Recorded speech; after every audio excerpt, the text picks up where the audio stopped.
Hi, in Blueprint, when Blueprint team, run training programs, we're often asked from left field, right field, a whole series of questions that are fairly typical from our delegates or participants of the courses.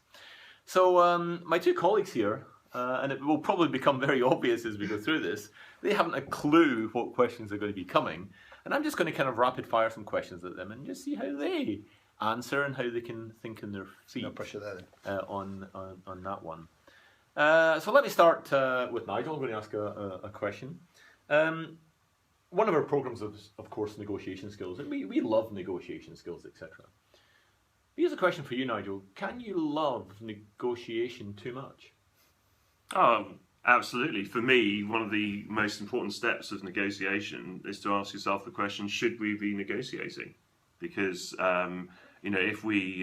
if we're not careful, we just slip into negotiation when we're challenged by a customer without really thinking, should we be negotiating this at all? Because obviously buyers are trained to negotiate. And so, we really need to make sure that we sell our proposition as strongly as we possibly can. Love it. We'll buy that. One for you, Mark. We are very passionate about the 7 C's of knowledge in Blueprint. One of our tools, 7 key items, all beginning with C, that we think is important. And when I go through the 7 C's with my team, often a delegate will say something like this. Like, Ron, and I'm going to put this question to you. Okay. Mark, I get it. I get the fact that we got to know all of this stuff. But guess what? I'm really busy.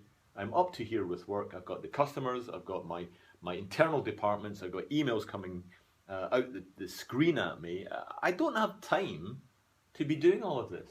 What would your response to that one be?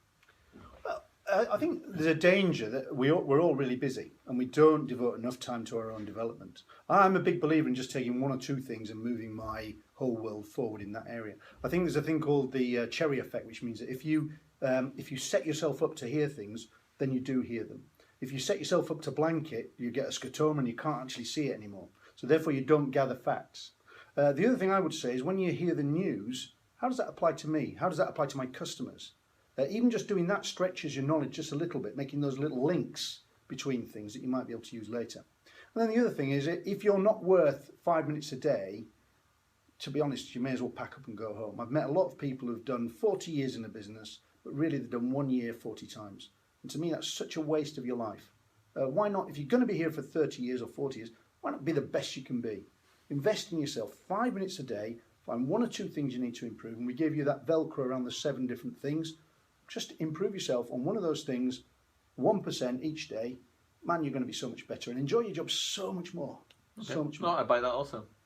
Here's another one I'm asked a lot from food service clients. What's happening in the whole industry? There's lots of multiple retail buyers that are tending to move into food service, and they're beginning to talk about category management, some areas more than others.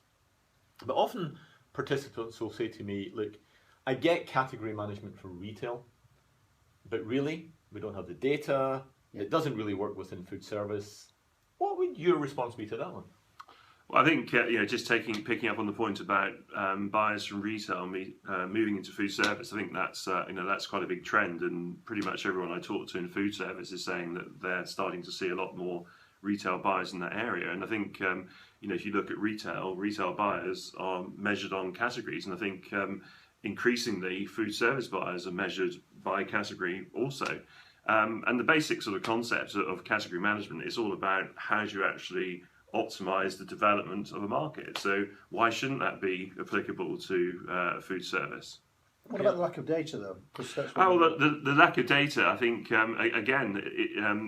of course, the lack of data isn't limited to food service. No, it could be limited to any. It could be an issue in any environment. But the reality is that the basic principles of how you develop a category are not reliant on having lots of data. It's about using common sense. It's about using a bit of intuition.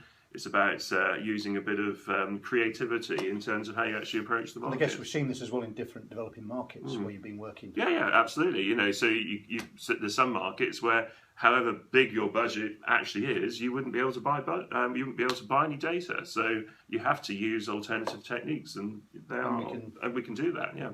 Absolutely. Okay, and here's a final one. You can both have a shot at this one. Perhaps not so much from the participants of the courses, but sometimes from the sponsors of the courses. Something like this. Look, guys, I hear what you say. You're probably pretty good at training. You're probably pretty good at consultancy. I get that. Budgets are tight, and quite honestly, we're going to cut our training and development budget for the year. What would you say to that one?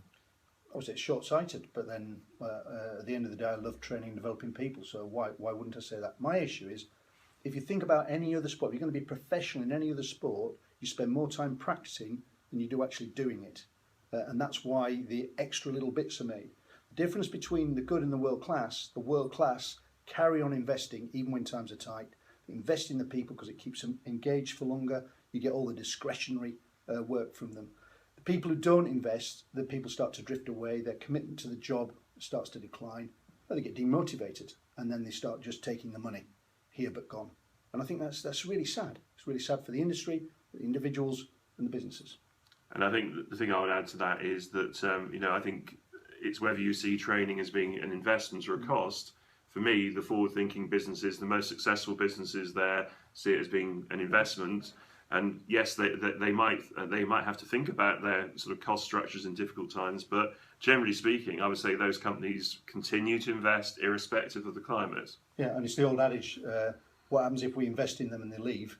And the adage then, what happens if we don't invest in them and they stay? Good point.